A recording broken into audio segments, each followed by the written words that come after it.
कह रहे हो, आज वो तुम्हें बता रहा है भारत का प्रधानमंत्री श्री नरेंद्र दामोदर दास मोदी कि तुम्हारे अल कुरान में 306 बार इकरा की बात, पढ़ने की बात कही गई है, शिक्षा की बात की गई है, 800 बार इंसानियत की बात कही गई है। तो पाकिस्तान हो या भारत हो, ये तो हिंदू बता रहे हैं आपके कुरान में क्या लिखा हुआ है। अब मुसलमान नहीं पढ़ रहे। शर्म से चुल्लू भर पानी में डूब करके मुसलमान मर्दों को मर जाना चाहिए।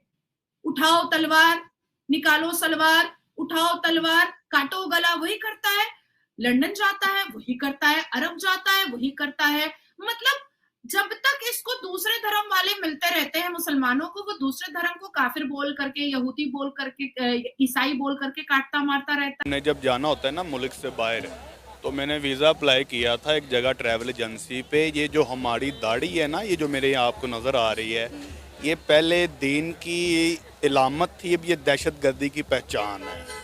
पहले तो आप मेरी बात इसको समझें। हमें बाहर के मुल्कों में इसलिए बुरा समझा जाता है क्योंकि हम मुस्लिम। कश्मीर में प्रोटेस्ट हुआ इसे 2 हफ्ता डेढ़ पहले ऑलमोस्ट, और बहुत पाकिस्तान में उसकी हाइप बनी बहुत ज़्यादा। उसके अंदर 5-6 लोगों की जानें भी गई। अब फिर से प्रोटेस्ट वहाँ पे होता नज़र आ रहा है, और उसकी रीज़न ये है कि वहाँ उस प्रोटेस्ट में जो लोगों को उठाया गया था, जो जेल में भेजा गया था, उन्हें आज़ादी के लिए या उन्हें रिहा करने के। 2 जोन बड़े सेंसिटिव हैं। अच्छा, एक आज़ाद कश्मीर, ठीक है, और दूसरा गिलगित बल्तिस्तान। ये और बड़े बलूचिस्तान। बलूचिस्तान तो खैर आपके साथ बिल्कुल सीमेंटेड है ना, वो अंडर कंबशन भी आपके साथ रहेगा। ठीक है। ये यहूदी बोल करके, ईसाई बोल करके काटता मारता रहता है। अब साफ शपथ ले रहे हैं कि जान भी जाएगी तो जाएगी, लेकिन भारत के संविधान को बचाएंगे। तो आज अच्छा नहीं लग रहा है कि जिन हाथ में पत्थर हुआ करता था, आज उन हाथ में तिरंगा झंडा है। जिस दिमाग में मार काट बलात्कार हुआ करता था, आज उस दिमाग में देश का संविधान और देश की सुरक्षा की बात चल रही है। एग्जाम्पल इंडिया में अगर देखा जाए तो उनके जो पॉलिटिकल जो स्टेबिलिटी है वहाँ पे बहुत ज़्यादा, और दूसरे इंस्टीट्यूट्स बहुत स्ट्रॉन्ग है वहाँ पे। अरब ममालिक को हम एक साइड पे रखते हैं। इवन के जो हमारे अपने लोकल पाकिस्तानीज भी हैं, जो कि पाकिस्तान नेशनल हैं, वो भी इस टाइम पाकिस्तान से ज़्यादा या तो तुर्की जाते हैं या दुबई जा रहे हैं, या बाकी जितने भी पूरे दुनिया में फैली हुई कंट्रीज हैं वहाँ पे जाके अपनी इन्वेस्टमेंट कर रहे हैं। मुझे ऐसा लगता है कि भारत के प्रधानमंत्री मोदी जी को सहनशाह पुकारना चाहिए, क्योंकि इतना सहन करते हैं, इतना सहन करते हैं। गंदी गंदी गालियां, सिर्फ हमें शाला मुसलमान गालियां नहीं देते हैं, भारत के प्रधानमंत्री को भी मेल कर करके उनकी मरी हुई माँ को गालियां देते हैं। मेरी दादी को, मेरी मरी हुई गाली को, नानी को गंदी गंदी गालियां खबर से उठा करके उनके प्राइवेट पार्ट्स के को घीट करके मुसलमान गालियां देते हैं। और उसी के साथ साथ भारत के प्रधानमंत्री उनको भी, उनकी मरी हुई माँ को भी गालियां देते हैं। तो कल भी मैंने कहा कि राहुल बाबा तो शहजादे हैं गांधी परिवार के, पर भारत के प्रधानमंत्री मोदी जी शहंशाह बिल्कुल भी नहीं है। जिस तरह से मुसलमान उनको मलाइन कर रहे हैं, जिस तरह से मुसलमान, अगर बात की जाए जियो पॉलिटिक्स हो या इंटरनल पॉलिटिक्स हो, सर को काफ़ी उसके ऊपर जो सा वो ग्रिप रहती है, नॉलेज रहता है। सर सबसे पहले मुझे बताएं, क्या वजह होती है किसी भी स्टेट में प्रोटेस्ट होने की? सबसे जो पहली रीज़न है, 1952 में साहिल लुधियानवी ने एक नज़म लिखी थी, मादाम।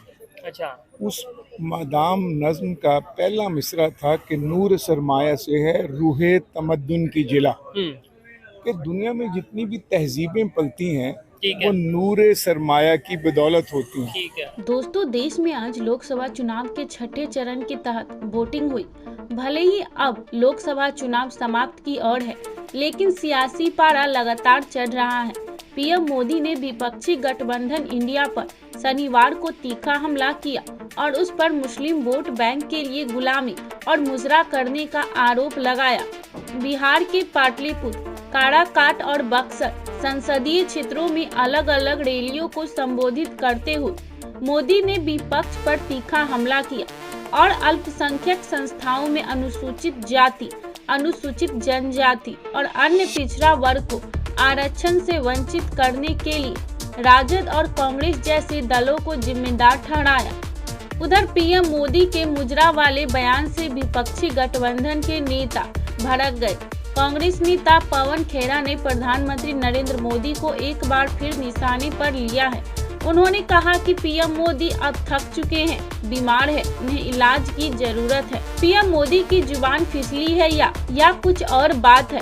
इंडी गठबंधन वोट बैंक के लिए मुजरा भी करना चाहता है। पीएम मोदी के इस बयान पर पवन खेरा ने कहा कि समझ नहीं आ रहा है कि पीएम मोदी की एक बार फिर जुबान फिसली है या कुछ और बात है।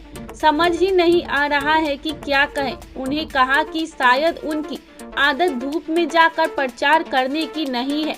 राहुल गांधी की तो आदत है, वह 4000 किलोमीटर पैदल चल चुके हैं।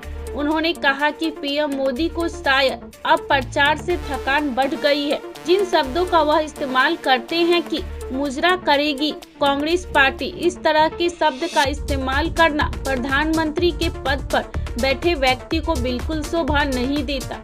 उन्होंने कहा कि मुझे लगता है कि पीएम मोदी को अब आराम की जरूरत है। मैं अमित शाह और जेपी अड्डा जी दोनों से आग्रह करता हूं कि अगर वह आपकी थोड़ी सी भी सुनते हैं तो तुरंत इलाज कराइए, उनको इलाज की आवश्यकता है। नरेंद्र मोदी जी अब थक चुके हैं, बीमार हैं। 10 घंटे नहीं आते। वजीर आजम के घर कभी लाइट गई है? कभी गई है? मुझे बताएं। उसके घर जानी चाहिए, जाएगी तो उसको पता चलेगा हम लोगों की तकलीफों का आगे क्या हो रहा है हमारे साथ। टैक्स हम पे कर रहे हैं, सब कुछ हम कर रहे हैं, फायदा ये लोग ले रहे हैं। क्या जरूरत थी ये ट्रेन बनाने की? ये अगर बिजली के प्रोजेक्ट पे लगाया जाता तो लाइट आज ना जाती। क्या नाम है आपका? तलहा। तलहा, क्या करते हैं आप? मैं फार्मेसी का स्टूडेंट हूँ और साथ मेरा ऑनलाइन काम करता हूँ मैं, ई कॉमर्स का और यूट्यूब ऑटोमेशन जो है। ज़बरदस्त। अच्छा, एक सवाल उठाया जा रहा है कि क्या वजह है कि अरब ममालिक इंडिया में इन्वेस्टमेंट कर रहे हैं लेकिन पाकिस्तान के साथ सिर्फ वादे करते हैं कि वो पाकिस्तान में इन्वेस्टमेंट करेंगे लेकिन उस पर अमल नहीं करते। क्या वजह है इसके पीछे? देखें, अगर हम इसे एज बिजनेस लैंग्वेज में देखें, ये तो एक कॉमन सेंस वाली बात है, सिंपल सी बात है कि जिस मुल्क में पॉलिटिकल स्टेबिलिटी ना हो तो उसमें तो कोई मुल्क भी इन्वेस्ट नहीं करता। आप फिर हम ये शिकायत नहीं कर सकते कि अरब कंट्री, कोई भी अगर दुनिया का कोई भी मुल्क होगा, वहाँ पे अगर पॉलिटिकल स्टेबिलिटी नहीं होगी तो वो लोग इन्वेस्ट नहीं करते। एंड सेकंड, हम कह सकते हैं कि इसमें एक ट्रस्ट इशू भी है। फॉर एग्जांपल, इंडिया में अगर इम्पोर्टेंट चीज़ ये है कि हुकूमत की नाअहली है, ठीक है, जो कश्मीर हुकूमत है, और ओवरऑल भी अगर हम कंसीडर करें कि हमारी अवाम खून पसीना अपना लगा के इतना टैक्स दे के हुकूमत लाती है कि वो उनके लिए कोई सब्सिडाइज चीज़ें लेके आएंगे। ठीक हो गया। लेकिन क्या होता है कि हुकूमत की अयाशियाँ नहीं ख़त्म होने को आती है और अवाम पे महंगाई का बोझ डालते जाते हैं, जिसकी वजह से अवाम भी तंग आके उनकी एक हद होती है, जब वो लिमिट क्रॉस होती है तो डेफिनेटली उन्होंने बाहर निकलना है और प्रोटेस्ट करना। ठीक है, इसमें पब्लिक या ये समझ लें खास तौर पे स्टूडेंट का क्या रोल होता है, इसके ऊपर भी बात करेंगे। पहले आप बताएं, कश्मीर को आप क्या समझते हैं? मतलब जब लेट्स सपोज मैं ये अभी प्रोटेस्ट की भी नहीं बात कर रहा, कुछ भी नहीं बात कर रहा, आपको आगे सिंपल मेरा क्वेश्चन ये है कि भाई कश्मीर के बारे में क्या कहना चाहेंगे? जो पाकिस्तान साइड पे कश्मीर है, तो आप क्या ओपिनियन देंगे? मेरे हिसाब से जो हमारे साइड पे जो कश्मीर है उसे उसके बिल्कुल जिस तरह उसे राइट मिलने चाहिए ना, उस तरह से नहीं मिलते। आप देखिए जैसे डेवलपमेंट यहाँ पंजाब में हो रही है, जिस तरह लाहौर में हाँ जैसे हो रही है, उस तरह कश्मीर वाली साइड पे तो बिल्कुल नहीं हो रही। और मेरे अपने पर्सनल ओपिनियन के मुताबिक जो कश्मीर है उसे उनको अलहदा कर देना चाहिए, पाकिस्तान से अलहदा कर देंगे। मतलब वो अपनी, वैसे तो हम ये कहते हैं कि आज़ाद कश्मीर का मतलब ये है कि उनकी अपनी अलहदा से रियासत है, अलहदा से असेंबली है, अलहदा से प्राइम मिनिस्टर है, लेकिन पूरी दुनिया को पता है कि वो ज़ेरे कंट्रोल जोन है वो पाकिस्तान के है। आपसे सिंपल सा क्वेश्चन, कश्मीर के बारे में 2 लाइनें कुछ भी